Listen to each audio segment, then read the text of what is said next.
Hola a todos.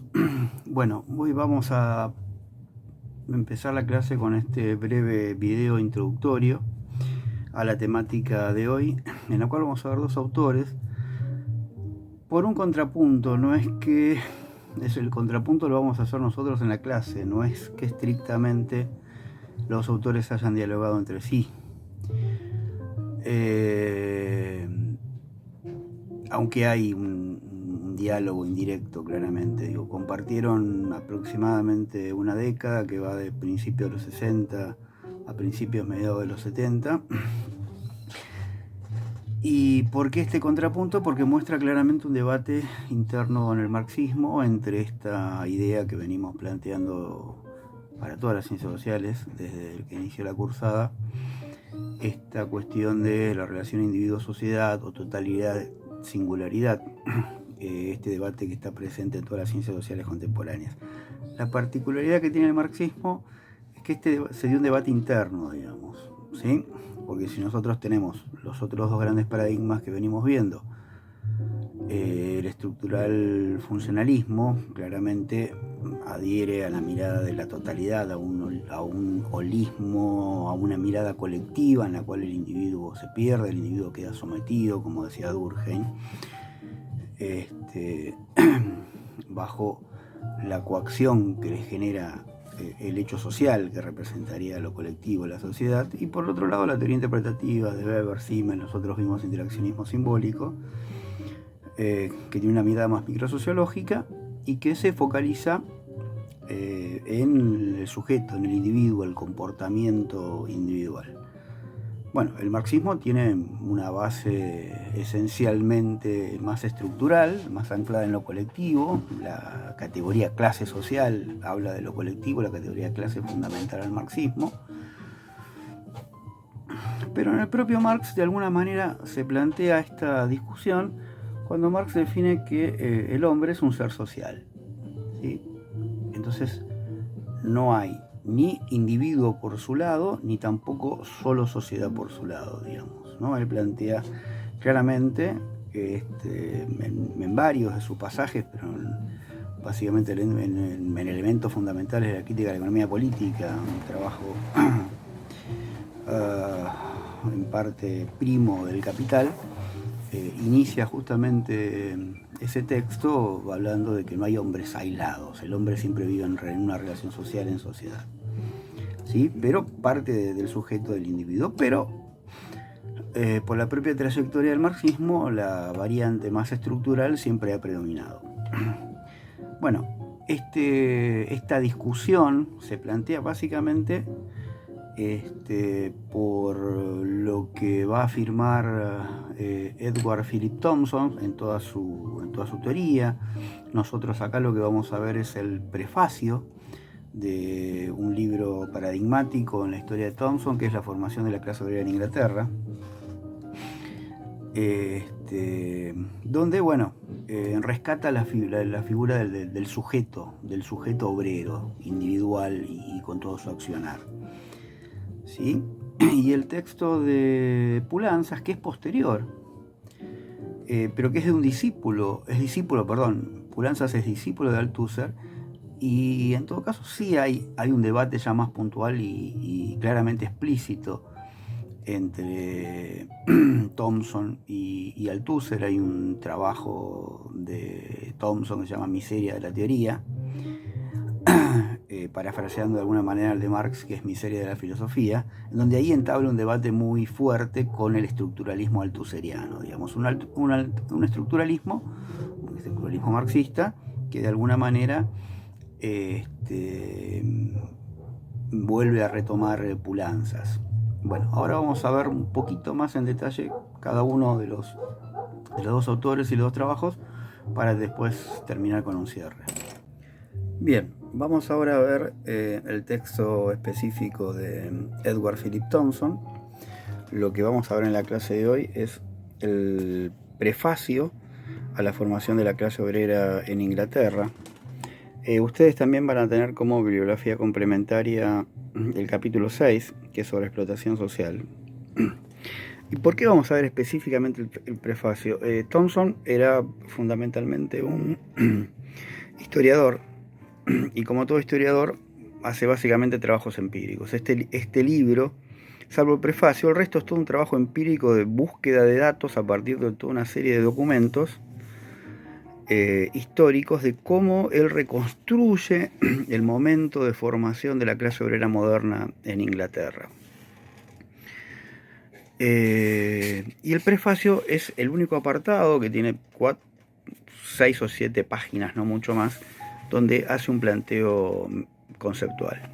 Y lo importante a rescatar es, como ya habíamos de alguna manera anunciado, es fundamentalmente que asocia clase con lucha de clase, pero define a clase como lo asocia con lo relacional, ¿sí? Por lo tanto, esto lo que está queriendo decir es que no existe, la clase por sí sola, sino que la clase siempre es antagónica a otra clase, por lo tanto está en esta relación de lucha de clase. Es un fenómeno histórico, por lo tanto se constituye históricamente.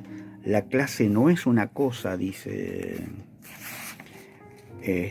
Thompson, y acá también, como todo buen marxista, él lo que trata de hacer es debatir con el resto del marxismo, diciendo, bueno, pero acá lo que pasa es que el resto del marxismo se está olvidando de lo que Marx planteaba. Marx justamente planteaba esta clase situada como fenómeno histórico, como sujeto relacional en el sentido de la lucha de clases, ¿sí? Y es una categoría así que es clave y que es original de Thompson, es la categoría de experiencia. Y la categoría de experiencia refiere justamente, es donde aparece la vinculación con lo subjetivo, con el sujeto, con la acción de los sujetos, y la relación a la experiencia con que a partir de la experiencia el sujeto va adquiriendo conciencia de clase. Y la clase se conforma, según Thompson, cuando los sujetos de la clase toman conciencia de su condición. No hay una clase previa, por eso dice la clase no es una cosa, la clase tiene que ver con una relación social, con los sujetos actuando, viviendo y dándose cuenta, tomando conciencia de su existencia como clase explotada. Bien, vamos ahora a Nikos Poulantzas. Nikos Poulantzas es un autor nacido en Grecia, pero que buena parte de su formación de joven se fue a vivir a Francia, y su formación de doctorado y toda su formación académica, intelectual y su producción la llevó a cabo en Francia. Fue discípulo de Louis Althusser, como habíamos dicho. En su libro Las clases sociales en el capitalismo actual, es un libro posterior a Thompson, así que claramente Thompson no puede haber discutido con Poulantzas, y Poulantzas no hace una mención a Thompson, pero sí a nosotros nos sirve porque nos sitúa de alguna manera de este debate. Bueno, Poulantzas recorre más la tradición clásica del marxismo, ¿sí? Ya verán ustedes en los textos, y acá vamos a hacer alguna mención. Pero tiene un agregado interesante, digamos, ¿no?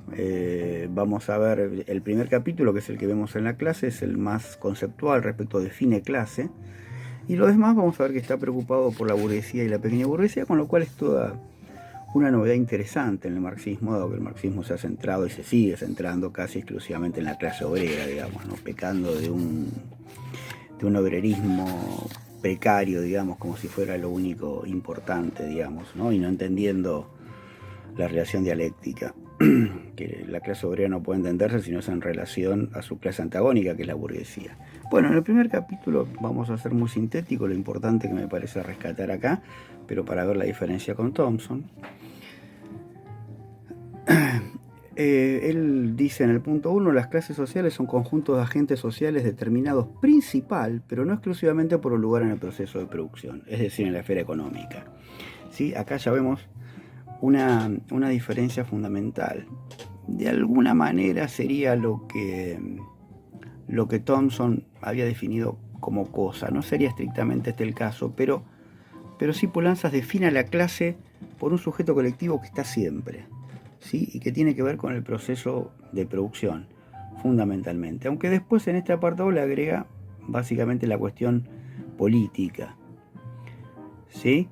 El tema de la conciencia política de la clase, pero no hace nunca hincapié, y la diferencia es que no hace nunca hincapié con el sujeto, ¿sí? Nada que ver con, no aparece para nada la noción de experiencia, ¿sí? Y en el punto 2, sí, es fundamental, y acá está donde está la coincidencia que yo les marcaba, les adelantaba y que después rescataremos en el final. Con Thompson, las clases sociales significan para el marxismo en un único mismo movimiento contradicciones y lucha de clases. O sea que para Poulantzas tampoco se puede hablarse de clases, sino es en relación con la lucha de clases, ¿sí? Pero vemos que claramente no aparece la idea de sujeto fundamental. El sujeto aparece después, porque cuando refiere en la otra parte de este capítulo, en las páginas siguientes, a la cuestión de la conciencia y cómo hay obreros que no se comportarían de acuerdo a la conciencia que les correspondería a su clase, digamos, ¿no? Entonces hay una alteración, pero siempre está hablando fundamentalmente de colectivo, ¿sí? Haciendo una mirada mucho más estructural que la que hace Thompson. Bien, sencillamente como cierre, es denotar nada más que ambos autores hacen hincapié, digo, ¿por qué también estos textos? Porque hacen hincapié en la categoría clase, pero clase asociada a lucha de clases. En esto ambos autores coinciden absolutamente. Lo que pasa es que cada uno tiene una mirada diferente de cómo se conforma la clase, digamos, ¿no? En Poulantzas vemos que hay una lectura más estructural, habla del colectivo, pero rescata lo político también, con lo cual dentro de un marxismo más estructural, más centrado en lo económico, es una nota, digamos, a destacar. Y Thompson, bueno, hace fuerte hincapié en el sujeto, en la experiencia, cómo se forma la conciencia, de dónde viene la clase, cuándo se constituye. Digamos, la clase no está constituida desde el vamos, por solo las relaciones sociales de producción, sino que el sujeto, el obrero, tiene que ser consciente de su condición, y ahí se constituye la clase, y el concepto de la categoría experiencia, que es central a la explicación que da Thompson respecto de la clase, ¿no? Una categoría que no aparece en el marxismo previamente, y que es una categoría que hace mención claramente a la actuación del individuo y del sujeto.